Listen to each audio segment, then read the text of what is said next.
Silvija, papasakok, prašau mum, kodėl, pavyzdžiui, vienas sklypas gali kainuoti kelis šimtus eurų, o kitas sklypas keliasdešimt tūkstančių eurų. Kuom skiriasi ir kodėl yra toks didelis tarpas?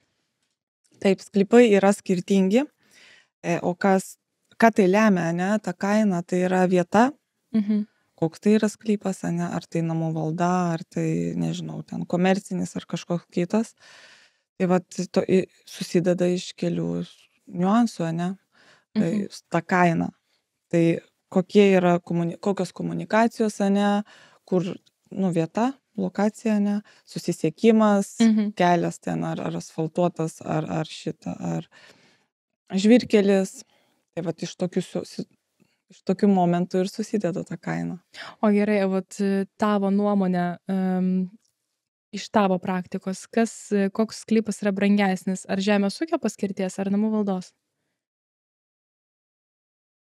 Iš mano patirties aš žemės ūkio mažai turėjau, tai negaliu gal labai atsakyti, bet taip, logiška, kad jie irgi yra skirtingi, nes ant žemės ūkio tai tu gali, kartais gali keisti paskirtį ir statyti ten daug, kvartalą daryti. Bet čia būna nedažnai. Čia nedažnai būna, taip, čia jau tokie jau sklypai kitokie. Ten, sakau, daug su ta žemė yra niuansų. Realiai manau, kad kainą taip nustatyti, kas yra brangiau, nepasakysiu, nes čia labai irgi skiriasi nuo vietos, nežinau, kam naudoti galima tą žemę. Nes namų valda tai taip, jeigu kažkur toliau, nežinau, netgi sakyčiau, taip pasiimti kokią pusę, nežinau, į Naują Vilnią, į tą pusę, aš manau, ten namų valda yra pigesnė, bet jeigu dabar imti tą vietą, nežinau, Antakalnis, nežinau, Zujūnai, tie patys Pilaitė, kur dabar daug tų kvartalų, Lazdynėliai netgi, kur dabar plečiasi, ne, gyvenamieji kvartalai, tai ten žemė brangsta, labai žymiai pabrango jinai, todėl ir žmonės renkasi, ar jie labiau perka pigesnį sklypą ir stato namą už Vilniaus ribų toliau kažkur, arba jie perka brangų sklypą, kuris gali kainuoti jau tada Zujūnuose, Pilaitėje iki, kaip čia, nežinau tą kainą kaip apribot, bet gali ir 200 000 kainuoti, taip, ir tada tik sklypas tai kainuoja, o tada dar statybos. Taip. Tai čia žmonės turi labai labai įsivertinti, ne? Jo, nes iš tikrųjų, kaip ir kalbėjai prieš tai, kad visada reikia vertinti daugelis faktorių, ta pati lokacija, ten paskirtis ir taip toliau.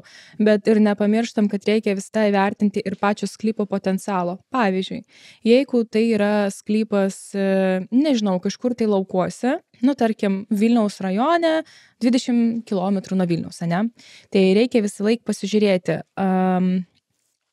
kokia tai yra paskirtis, jeigu tai yra žemės ūkio, ar tu gali kažką tai tenais daryti, pavyzdžiui, yra skirtingi, tu gali kartais tik bulves pasodinti, bet tu gali ir pastatyti kažkokią tai ūkininko sodybą, ne, ir jau tau bus visai kitoks potencialas sklypo.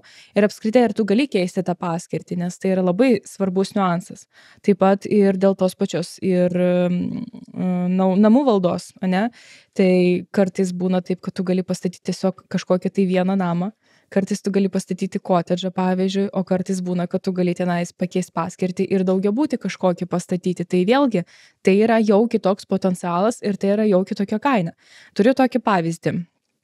Dabar, žodžiu, turiu klientus, pardavinėjom vieną sklypas randasi Šnipiškėse, tikrai puikioj vietoj, namų valdos, tenais dabar stovi namas gyvenamasis, ir ten dar keli tokie ūkiniai pastatai, žinai, kaip dažniausiai būdavo centre, ar arti centro. Ir sklypas, kaip minėjau, yra namų valda, bet jo yra labai didelis potencialas. Galima pakeisti į daugiabučių statybą paskirtį. Tai čia jau gaunasi, kad vertė iš karto padidėja. Ir jeigu tu pastatysi tą patį daugiabutį, aišku, reikia protingai viską paskaičiuoti ir išskaičiuoti, tai tu galėsi kaip investuotojas labai nemažai užsidirbti. Bet aišku, reikia įvertinti daugelis faktorių.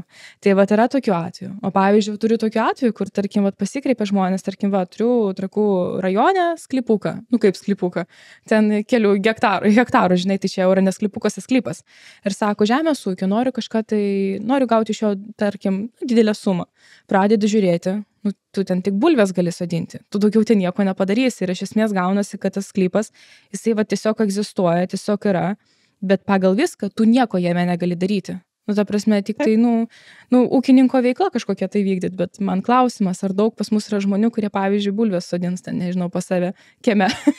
Nu, Tai va labai reikia šitoje vietoje gerai įvertinti, kokios yra galimybės, koks yra potencialas tam tikro nekilnojamojo daikto ir tai galės tada daug ką pasakyti ir apie tą kainą. Taip, teisingai. O jeigu turite klausimų, tai mūsų kontaktus rasite aprašyme ir Silvijos ir mano, rašykit, skambinkit. Taip pat nepamirškit pakomentuoti šio video ir palaikint.